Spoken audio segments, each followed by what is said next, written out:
What's going on, guys? Jesus loves you. My name's Cody, and this is the Christian News Show. We do every Monday, Wednesday, and Friday, and I don't feel bad for saying that this time because we've actually had Monday, Wednesday, Friday videos this week. And hopefully it stays that way because work is going to slow down in the next few weeks, which means I get to have more time to focus on you guys, and that excites me to no end. And the first story of the day is about Egypt, because I don't know if I have beaten the idea of praying for Egypt on you guys enough yet. If you haven't heard already, and if you haven't, then you definitely don't watch my show enough because I talk about it way too much lately. But anyways, President Morsi was the former president of Egypt. He was taken out of office by the military, and most Muslims in Egypt blame Coptic Christians for doing so. It's been like that for a while now, and this is just another example. This week, there was an attempted suicide on Bishop Makarios. The bishop and his driver were getting into his car when the car started getting shot at by many gunmen. Luckily, they were able to escape from the car and get into a house belonging to another Coptic Christian. But then the gunmen proceeded to spray the house with bullets for the next hour and a half. Authorities were called, but a lot of people are really angry because it took another hour and a half after the gunmen had left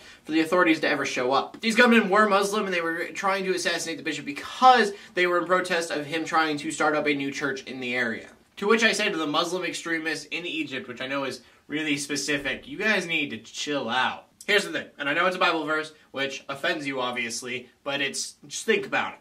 If the whole idea of Christianity is made by man, then it's going up against God or Allah for you, so it's gonna fail. But what if by some odd chance Christianity is of God or Allah for you? Then you're fighting up against Allah. That doesn't seem too smart. So all I'm saying is, why don't you just leave Christianity alone? I mean, Allah's got it handled, right? Also, if you're wondering where in the Bible that is, it's Acts 5:39, and I did not say it word for word. But anyways, moral of the story is still continue praying for the people being persecuted in Egypt. The second story is movie news, and I love movie news, especially when it's talking about Christian movies. And this just happens to be a Christian movie. It's about the resurrection, or like what happens after the resurrection of Jesus. But it's fiction, so that should be interesting. The idea of the movie is Jesus is resurrected, and the soldier has to go and tell Pontius Pilate, hey, the body's missing, to which Pontius Pilate is like, well, you need to go find it then. And so the soldier goes to investigate by talking to the apostles and other biblical characters, while also kind of wrestling with his own faith, like, what does he believe?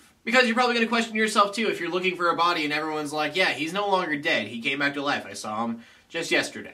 Kevin Reynolds is the one directing it, and I don't know if that's a good thing or a bad thing, because the only notable movie they put on there was Waterworld. So on one hand, Waterworld was awesome. On the other hand, that's the notable movie you give me. But I'm excited. Creators are saying it's going to have kind of a gladiator feel to it. The movie is called Resurrection. I didn't see any release dates, but I'm guessing that they just found the director. It might be a couple of years. Regardless, it sounds awesome, and I can't wait for it to come out. And then our final story of the day is about Chuck Smith, who has died at the age of 86 due to cancer. If the name's not familiar, Calvary Chapel might be a little more familiar. He's the one who created that. He kind of broke out of the box of what Christianity was supposed to be at that time and started outreaching to people like hippies. The Christian rock and Christian rap that we have today is because people like him were pushing it out at that time. Not that he was making the music, but he did have a record label for people to make that kind of music. Just to give an example of how this guy was, there was a wooden sign that said no bare feet allowed in his church. He went and he tore that sign down and said it doesn't matter, everybody is welcome. He was just a pioneer in letting Christianity change culture